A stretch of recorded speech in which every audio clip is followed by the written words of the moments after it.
Welcome to NMRO's version of the Sunday Funnies, where superheroes spring to life from fiberglass bodies. And for a brief 3 seconds, it's as if they occupy the cockpit. Race cars have a way of doing this when someone's pushing a hole through the floorboard. Wild bravado shakes hands with high performance every time a mud racer goes to the line.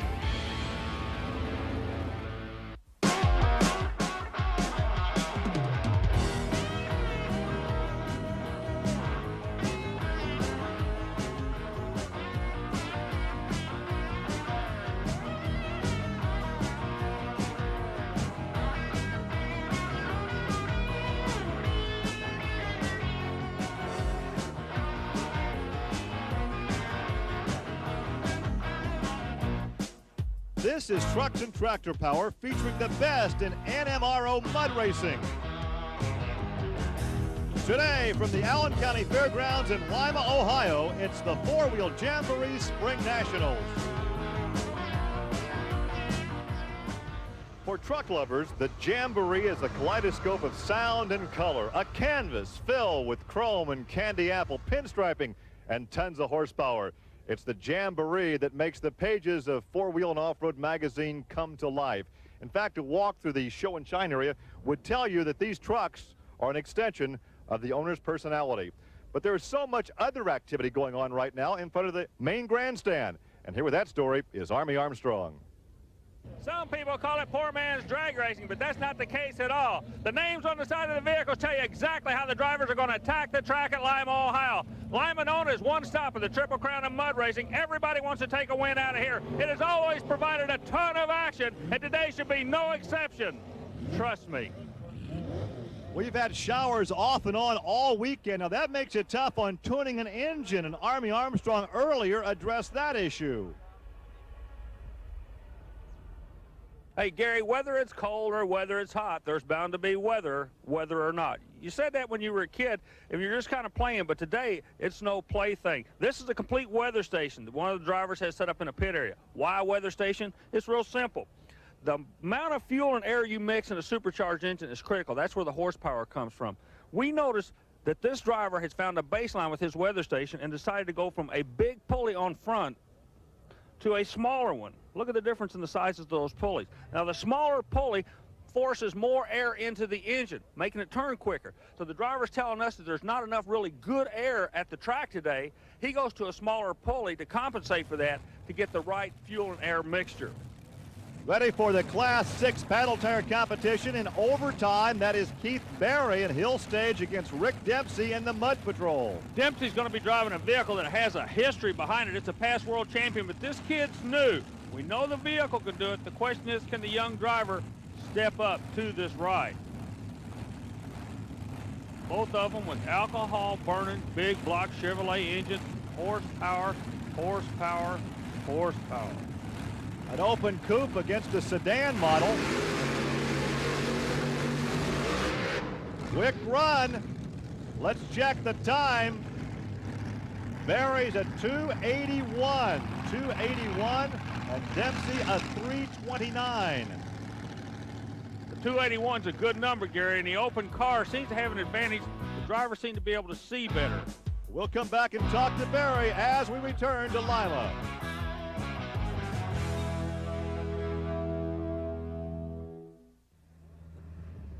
Welcome back to the Allen County Fairgrounds here in Lima, Ohio, where Ford trucks present the four-wheel Jamboree Spring Nationals, part of the Special Events Performance Series. Let's send it out to Army to talk to one of the first down the track, Keith Berry. Name of the vehicle's Overtime, but right now this is the guy with the quick time. Is an early draw to your advantage today? Seems to be.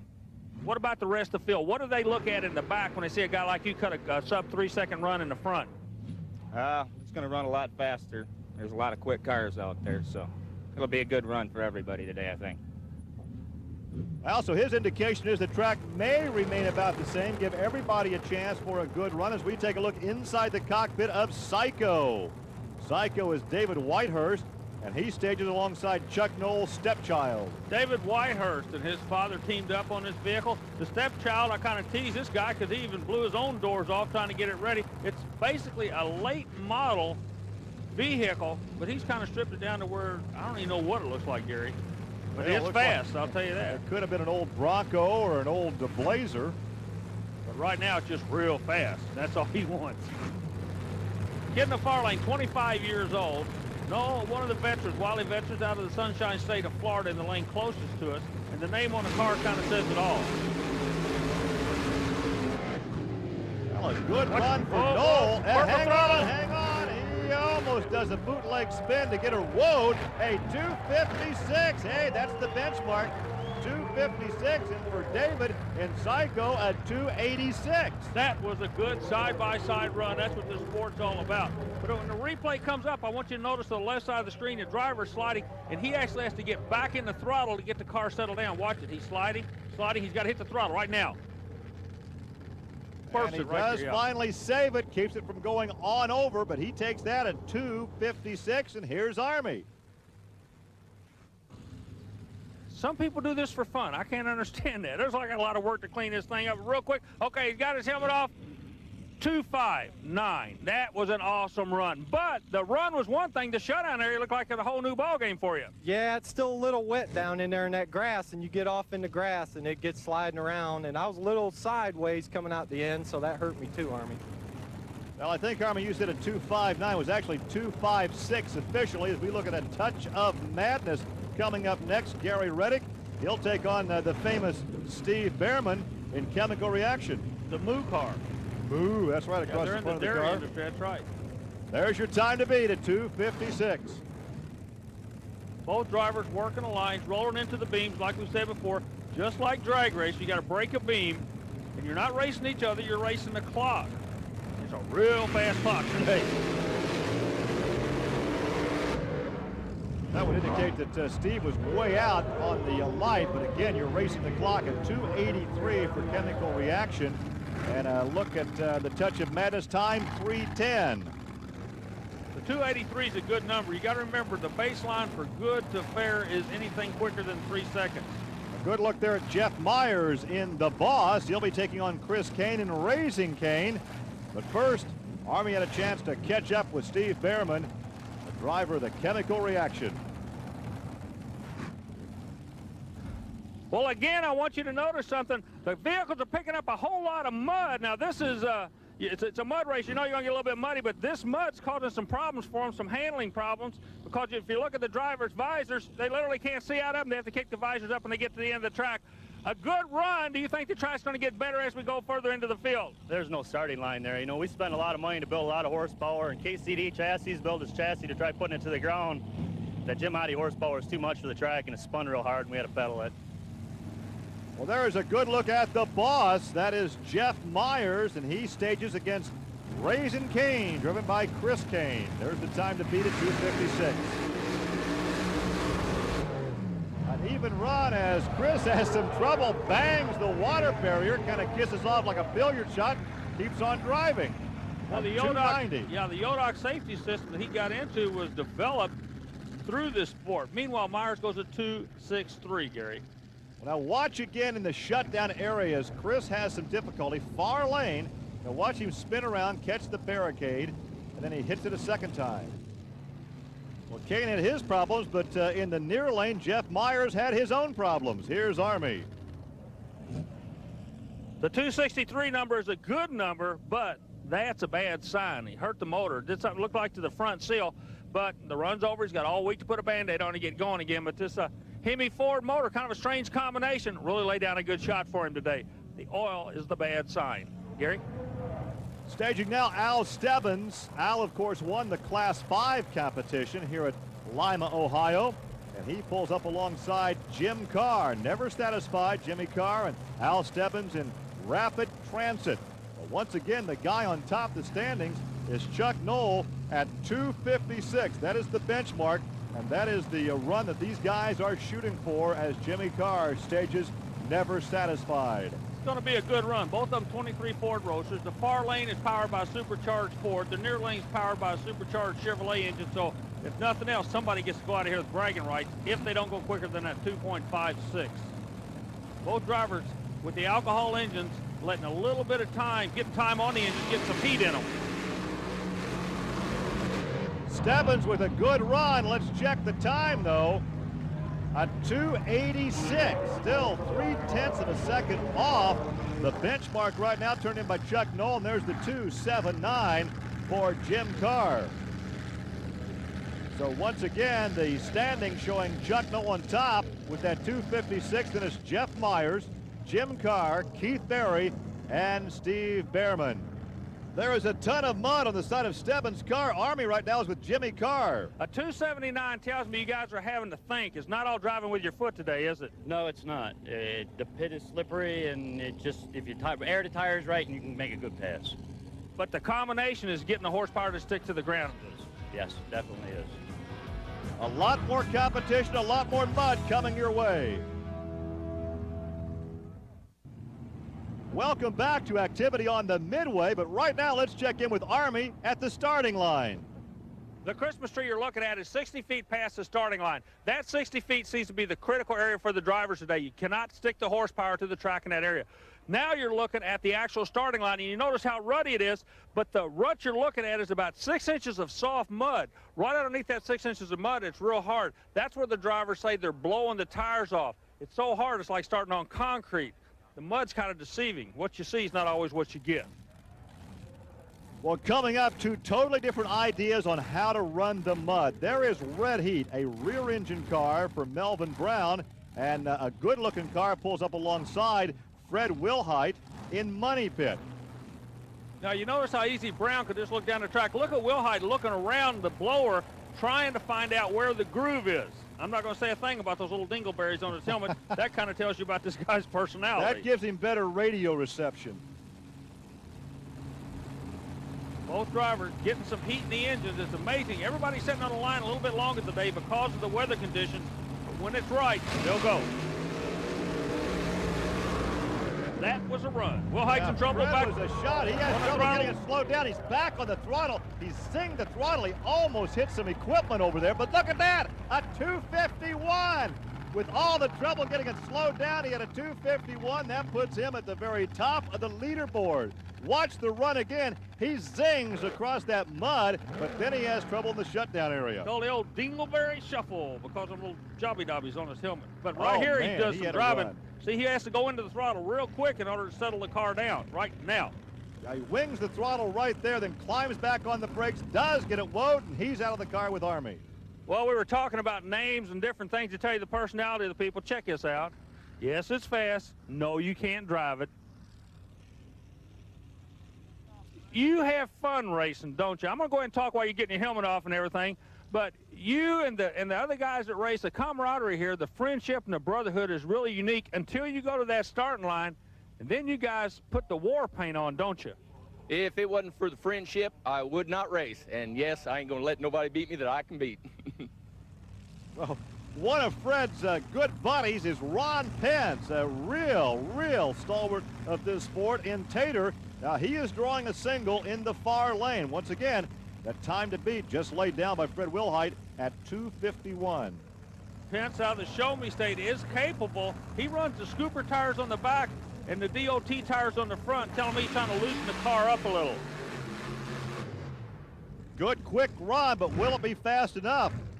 He has trouble in the shutdown area as well. No, 279 for Ron Pence in Tater. So that will not be quick enough as we take a look again, coming right at you from the end zone camera. See, what they're trying to do is loosen the front end of the car up, get it to stay on top of the mud. Now, he does it, but the problem area is in the finish line. That could cause us some problems before the day's over because it does not get a bit better. Dan Richter in the Richter scale now staging, and he goes up against Gary Osteen. And Gary drives the vehicle called the Dirty Bird out of Daytona Beach, Florida. Osteen owns a business down in South Florida, an automotive business. Runs the Ford, believes in the Ford, and kind of likes to razz these Chevrolet and Chrysler boys if he can put a win under his belt.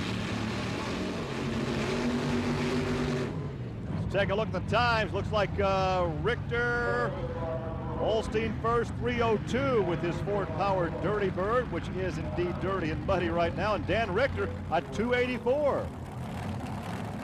Here's a good-looking car. Stressed out. I like the paint job on that. Yeah, it's got the Castro white, green, and red. Kind of almost a John 4 spinoff, if you will.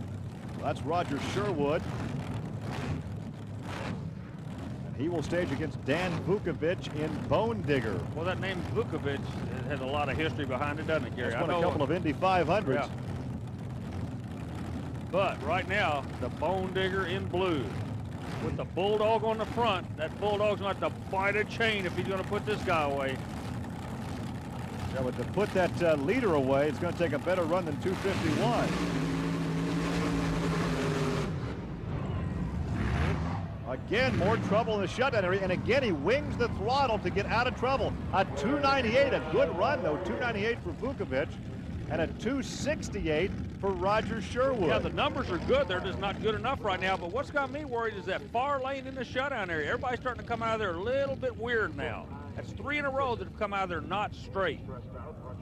Well, they have to wing that throttle to get the car straightened out and hang on to control it, but they are, in fact, keeping them off the barriers.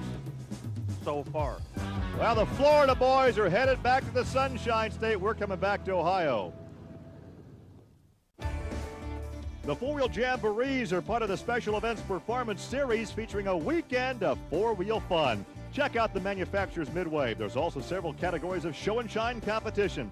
Contact the Special Events Promotion Company to find out when a jamboree will be near your area. Well, there's a look at Henry Mattingly. Now, he's the driver of Magnum Force. He's done for the day, but looks quite comfortable at that.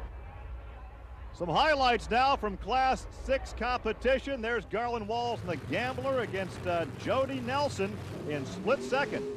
Walls, a little deuce coupe, had a little excitement himself, wiping out the timing clocks in the X1R Special. Meanwhile, the rear engine dragster, a 305, not the number he's looking for. Well, let's put the equipment back in order here so we can time some more runs like Dan Brown and Tony Farrell. Brown going in the lanes of the Gambler in front of him, which wiped out the timing light, did exactly the same thing, Gary. He hooked that rut in the right lane. A good pass for Tony Farrell, but he still couldn't catch Fred Wilhite. You know, Fred had a real good pass, and I knew it was going to be hard to beat, and, you know, me and Dan was going to try to get him, but just I guess not today. Well, another guy who couldn't quite catch Fred was Mike Camella. Mike taking on Darren Ovington. Mike Camella in that nasty right lane goes with cut DOTs, not paddles, and pushed his way to a 284. But he went straight, did not get caught in the rut, so it showed the right lane will work. There's your leader, Fred Wilhite, as he walks around and checks out the rest of the competition. All he can do now is watch. Back to the starting line, our final pair, Brian Harrell in Surf Rat. And he takes on Rob Marshall in Beating the Odds. So let's see if he can beat the odds and beat Fred Wilhite at the same time. Brian is part of a family operation. Bob comes out a privateer. Both of them good runners trying to work their way to the top of this sport. Youth close to the camera, experience furthest away. I would not want to be in that far lane, though. Times apparently not Gary's quick going enough over. again. Oh, he is upside down. There goes the fiberglass body. Lands upside down. You can see the driver moving around inside the cockpit. Good shot by the camera crew. They can show you exactly what's going on. He's trying to dislodge himself and climb out. That's not the easiest way to get out of a race car, but he is okay.